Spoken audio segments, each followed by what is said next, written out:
Hello साथीहरू, आज चाहिँ हामी सुर्खेत ब्रेनगर एयरपोर्ट चोकदेखि गुराँसीसम्मको हाम्रो यात्रा छ। हामी चाहिँ घुम्नको लागि जाँदैछौँ। ऊ चाहिँ मेरो बहिनी हो, ऊ चाहिँ क्यामेराम्यान आफै हो, ब्लगर पनि आफै हो। ऊ चाहिँ बोल्न नसक्ने भएर आफ्नो साङ्केतिक भाषामा आफ्नो भोइसलाई बोलीलाई चाहिँ ऊ गरिरहेछ।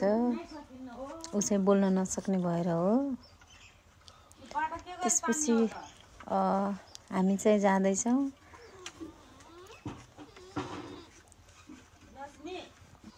हामीले चाहिँ बच्चा-बच्चीलाई यतै राख्ने निदो गऱ्यौँ, किनभने हामी चाहिँ सबै बच्चाको आमा नै थियौँ। ऊ मात्रै क्यामेराम्यानमा मात्र थिएन। त्यसपछि हामी चाहिँ बच्चालाई लाने भनेर रेडी बनाउँदा पनि बच्चालाई हामीले यतै राख्यौँ, एकजनालाई मात्र लिएर गयौँ। किनभनेपछि अस्ति पनि हामीलाई चाहिँ जाँदाखेरि बच्चा बिरामी भएको थियो। चाहिँ बहिनीहरूलाई वेट गरिरहेको, किन उनीहरू तेल हाल्न गएको थियो नि त, पेट्रोल हाल्न गएको। अनि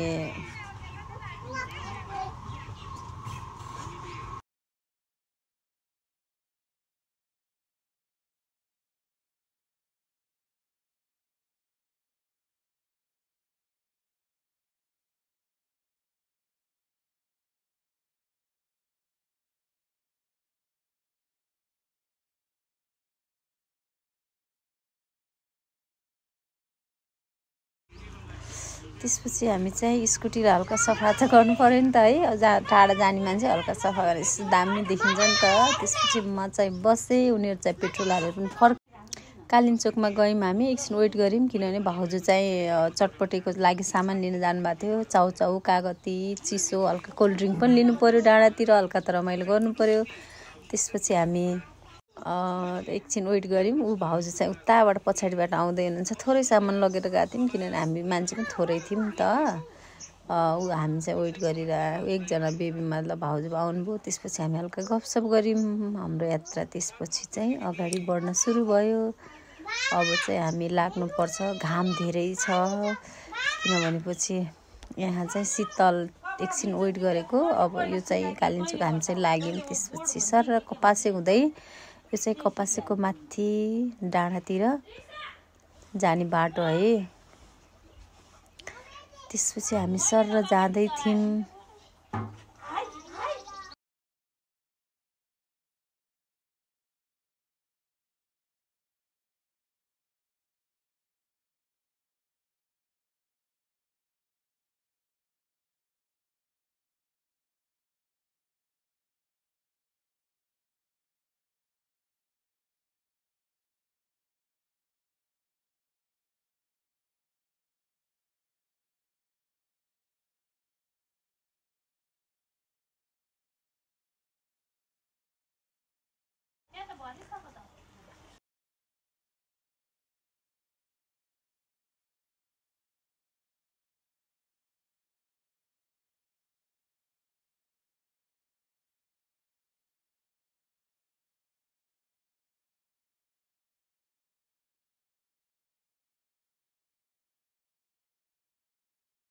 यो चाहिँ हो कटकुवा। यहाँ चाहिँ एकदम मिठो खिर दही पाउँछ। एकदम पुरानो ठाउँ हो। यहाँ चाहिँ घुम्न आएको मान्छेहरू एकछिन बस्ने, यहाँ खाजा खाने हुन्छ। हामी चाहिँ त्यसपछि हामी सर लाग्यौँ सबैजना।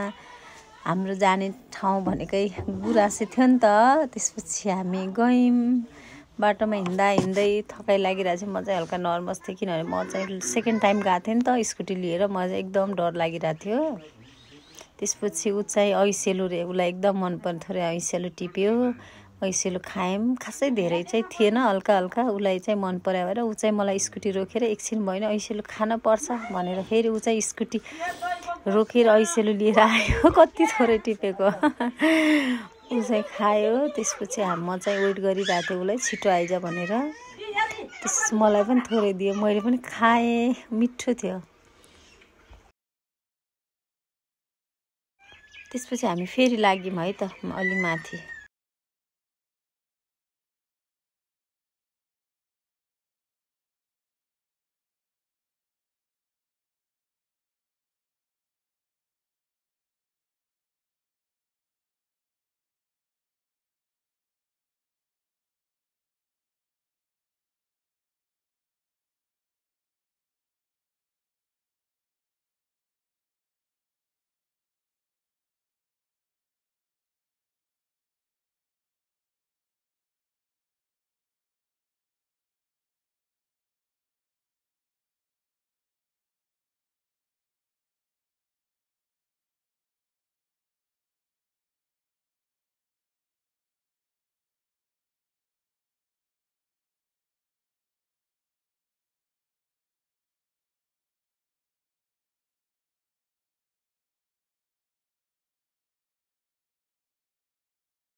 ऊ पारि हेर्नु डाँडाकाँडा हाम्रो चाहिँ रमणीय ठाउँ चाहिँ यस्तो राम्रो छ है। सुर्खेत भ्याली सबै देखिन्छ माथिबाट। लगभग हामी सिद्ध पाइला पुग्न आँटेको थियौँ। हामी त्यसपछि अझै हाम्रो यात्रा जारी नै थियो। हामी लगभग कटेजहरू भएको ठाउँमा हामी तल हुँदै त्यसपछि हाम्रो उकालो लाग्ने क्रम।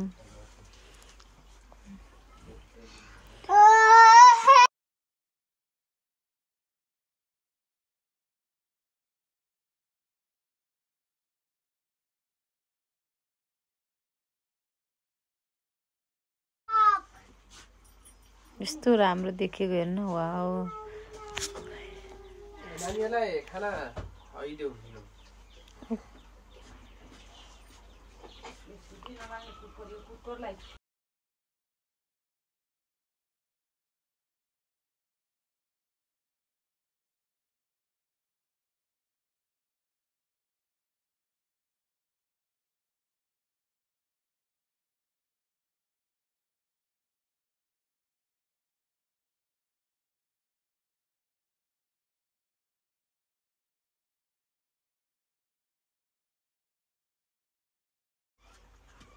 यो चाहिँ सिद्ध पाइला। यहाँबाट चाहिँ सबै देखिन्छ सुर्खेत भ्याली।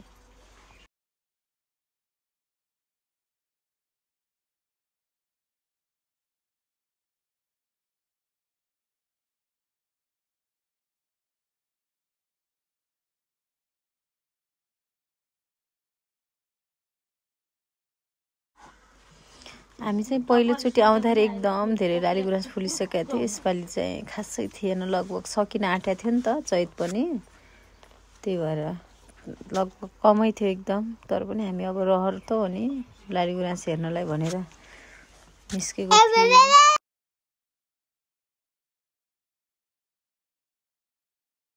चाहिँ हाम्रो हल्का ओह्रालोमा चाहिँ स्कुटी पल्टिएको थियो।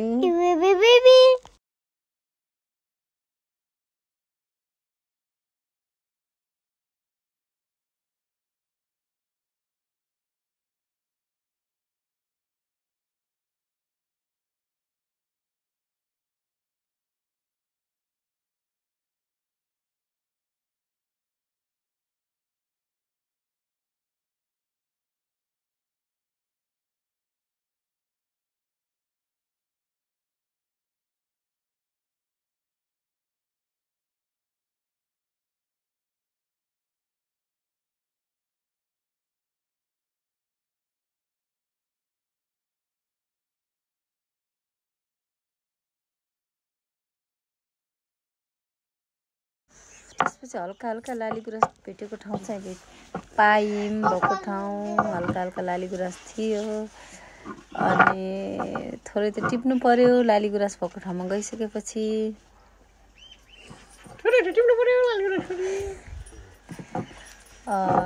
वाउ सानो चाहिँ यसरी स्टार्ट हुँदो रहेछ लाली गुराँस भन्नु। ऊ चाहिँ लाली गुराँसको कोपिला, ऊ चाहिँ लाली गुराँसको रुखमै चढेर टिप्यानी। यहाँ चाहिँ हामी हल्का हल्का टिकटक फोटो खिच्नु पर्यो होइन र साथीहरू। अनि ऊ चाहिँ रुखमा चढ्यो, टिप्दै भुइँमा फाल्दैछ।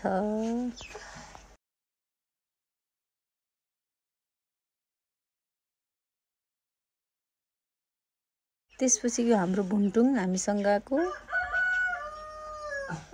अनि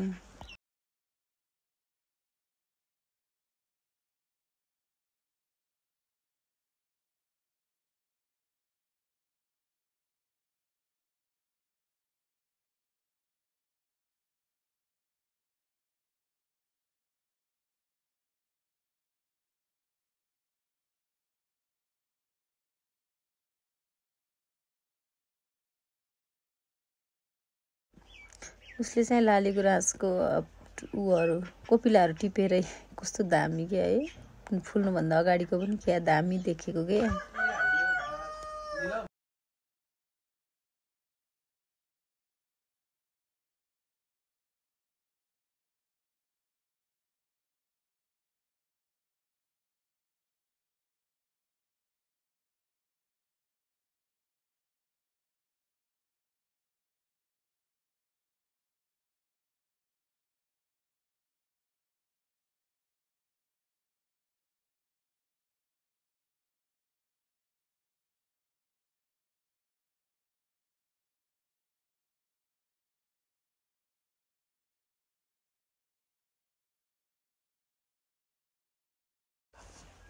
वाउ लाली गुराँस। त्यसपछि हामी चाहिँ यहाँ हल्का मेरो मुड अफ भइरहेको थियो नि त,